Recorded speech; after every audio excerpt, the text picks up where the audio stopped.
Hey everyone, and welcome to video 4.2.3 for the Legal Studies Guy. As always, we will start with a quick quote. This one from famous boxer. Some would say the greatest boxer that ever lived, and some would even say the greatest sportsman that ever lived. Muhammad Ali.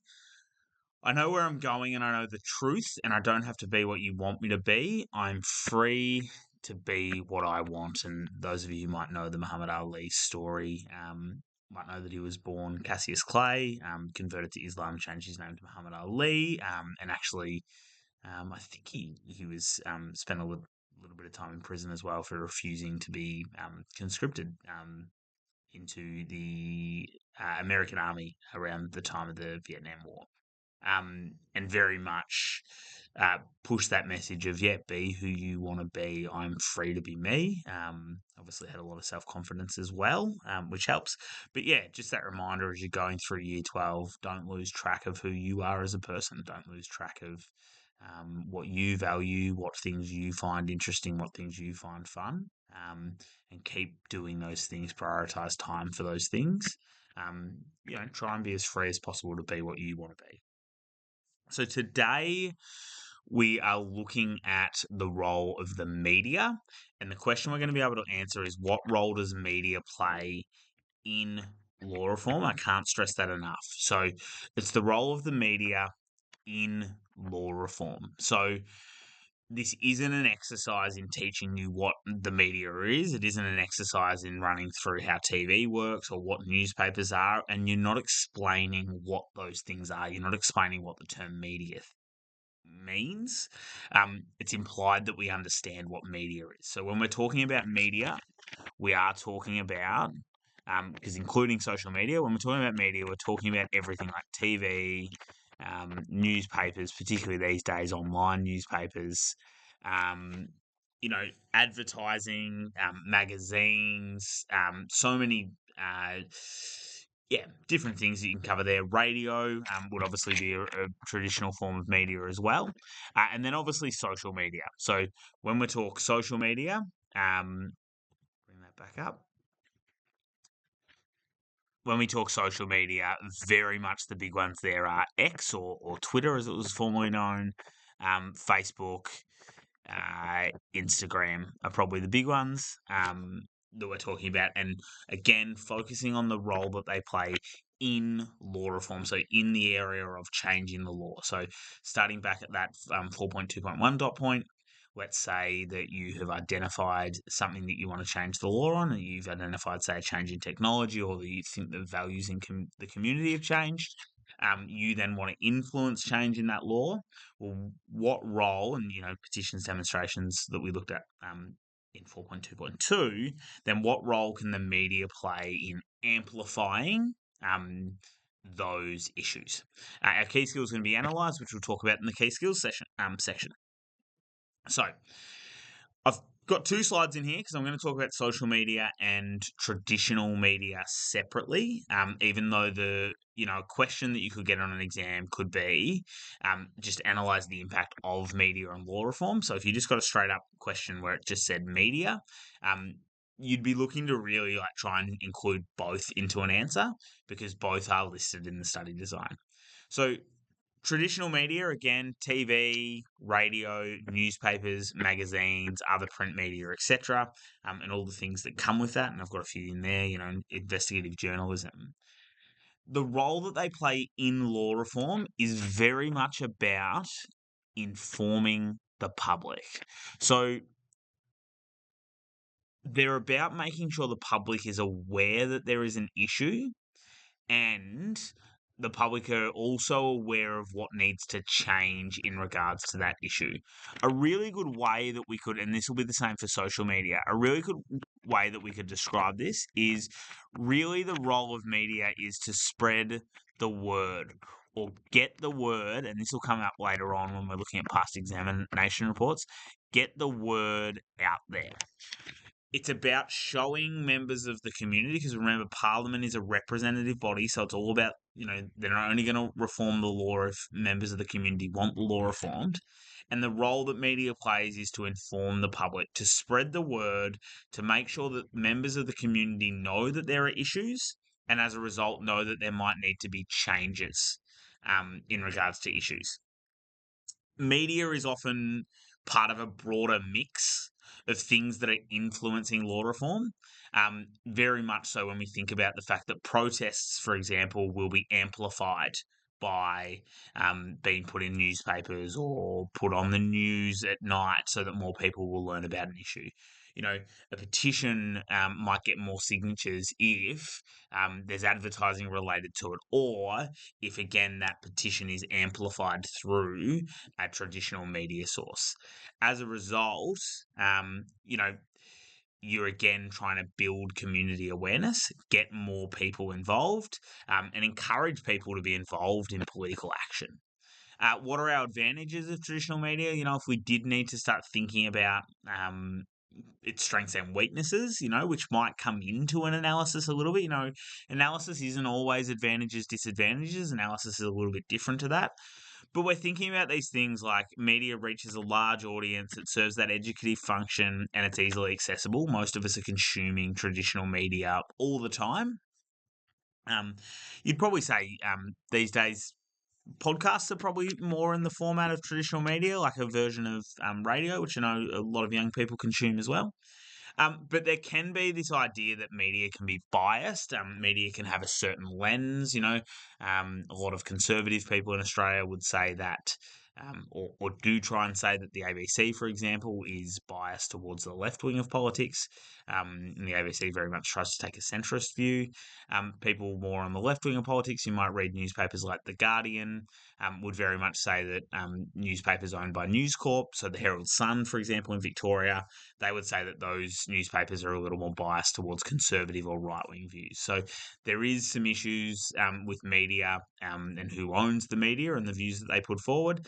And, think about newspapers, think about what's on the radio, what's on TV. It's very easy to disengage from it because it's saturated. There's so much of it, which can be concerns with media. One that's probably a little more, prevalent for younger folk, like you guys who are watching, is social media and how important social media is in life these days, but particularly for younger people. So internet media is what we call social media. It's not called Twitter anymore. It's called X. But Facebook, X, activism websites such as GetUp, Instagram is obviously huge. These days is photo sharing, but very much like posting. The text on Instagram is often as important as the photos these days. It's how people share updates. Again, it's very much about informing and persuading others. It's very much about that concept of spreading the word. So that's what we're talking about with social media as well. Where social media can differ from mass or traditional media is mass media is very much these blanket messages and blanket coverage that's coming from a central source. Social media really allows you to make individualized calls to action. So individuals can post their own independent uh, call to their friendship groups, connecting with people that are their followers, etc., and encouraging further action, be it protests, petitions, etc. Social media is also good because politicians use it to communicate. So you can post something, you can tag a politician in it. So you can DM a politician, you can communicate with them directly, you can respond to one of their tweets, which you can't do through traditional mass media forms. Again, though, centrally what we're talking about with social media is spreading the word, and media in general is about informing the public, educating people, spreading the word. What are the advantages of social media? 24/7, again, informs, spreads the word, educative function, and reaches a large audience, often larger these days than traditional media does. But echo chamber, easily saturated again. Like, think about how much goes past your feed on Instagram, things like that. Like, you're not really engaging with it sometimes because there's so much. Plus, the algorithms we know give you things that you're likely to agree with, and as a result, you might not necessarily be seeing the other side, which can create more polarization in society, which is one thing people raise as a problem with social media, is it very much sets people in their camps. And the quality of the information can really vary. Like individuals can post anything. You know, we know Facebook and particularly Facebook and Twitter during COVID were hotbeds for conspiracy theories and um, you know debunk things around the what the purpose of vaccines were and stuff like that. And these things were just people can post whatever they want, which means we can't always necessarily take the information to be true. So even though they can serve an educative function, well, what if that's educating people on the wrong things? And that's one of the issues with social media is there's not necessarily any vetting of the information. You can post whatever you want. So our key skill here is analyze. Remember, analyze as a skill is not a discussion. It's not automatically two sidesing something and looking at both sides.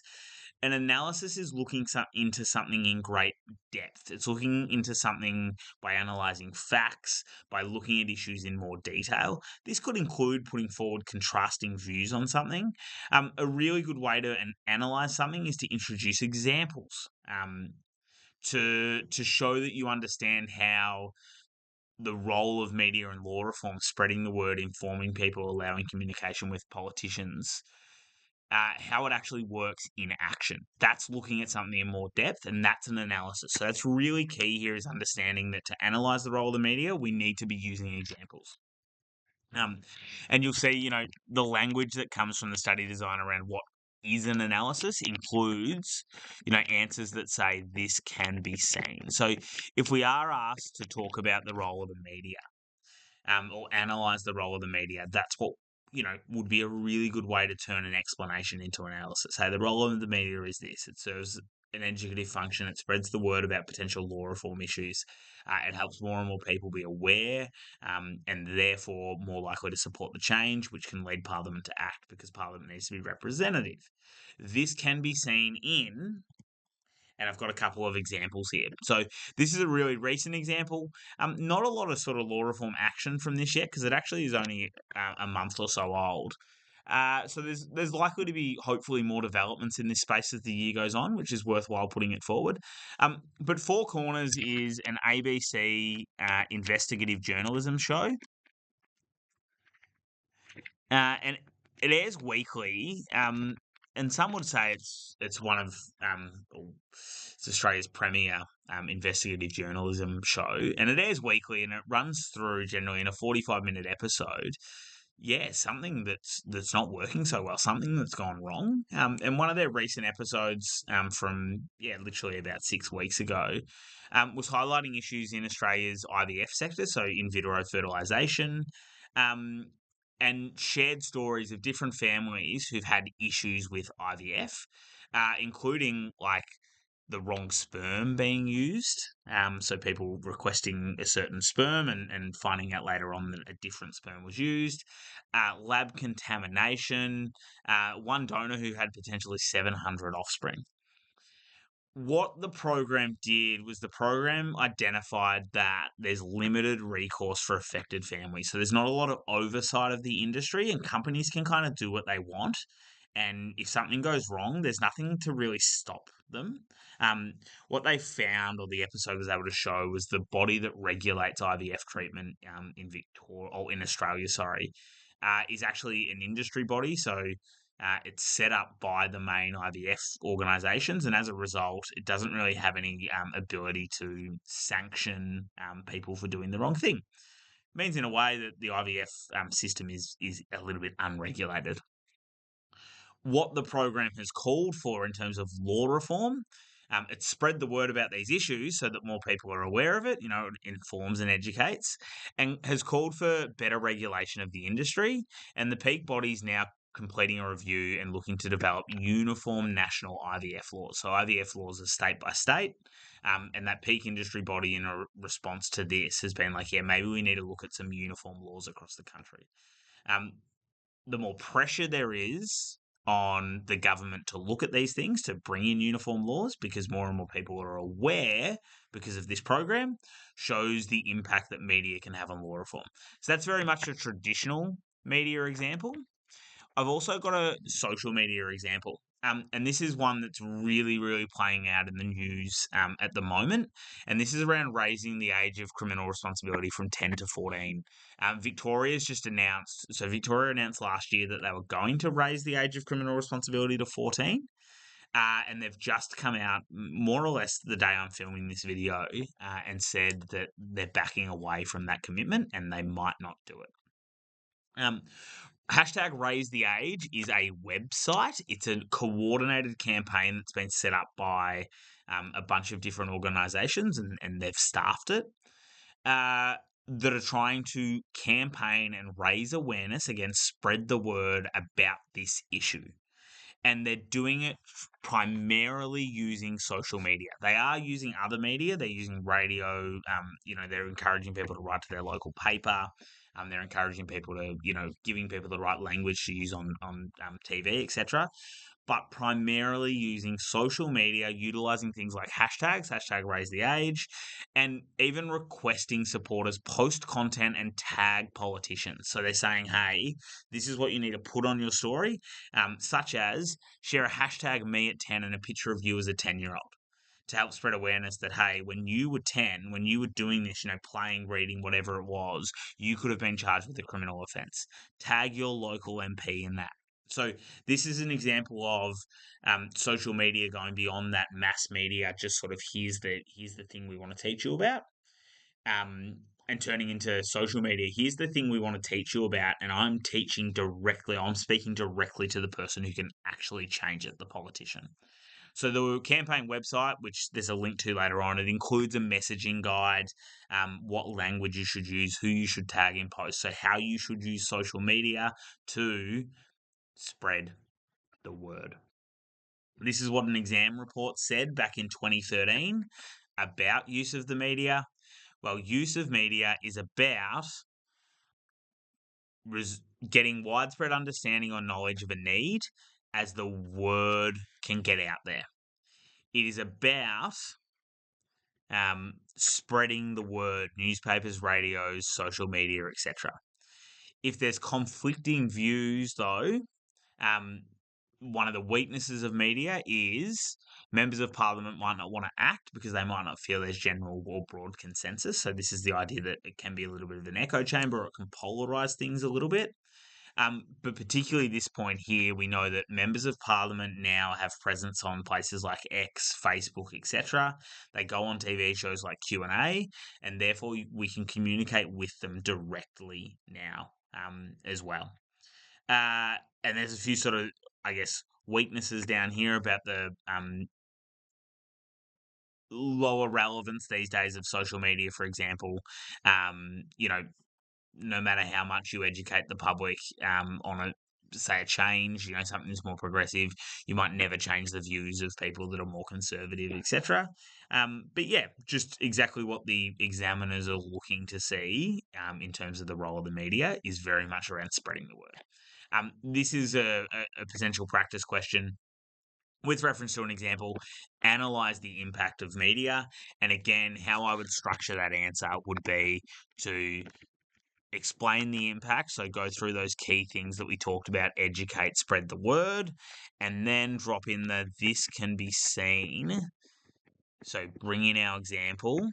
This can be seen in, say, raise the age, and then talk really in depth about how that campaign particularly is spreading the word, contacting politicians. So you're going into depth about how it can impact law reform. And again, one of the central things you always want to come back to is about politicians are meant to be representative. So you're constantly coming back to this concept of the more that the word is spread, the more people that are aware, the more people that want to change, the more likely the change is to occur because Parliament is representative. There's the Raise the Age messaging guide. I'll link that below. And there's the Four Corners website for when IVF goes wrong, if you wanted to watch that episode. But hopefully you are very deeply, deeply aware now of the role that media plays in law reform, and you can answer that question. Happy studying, and we'll see you for video 4.2.4.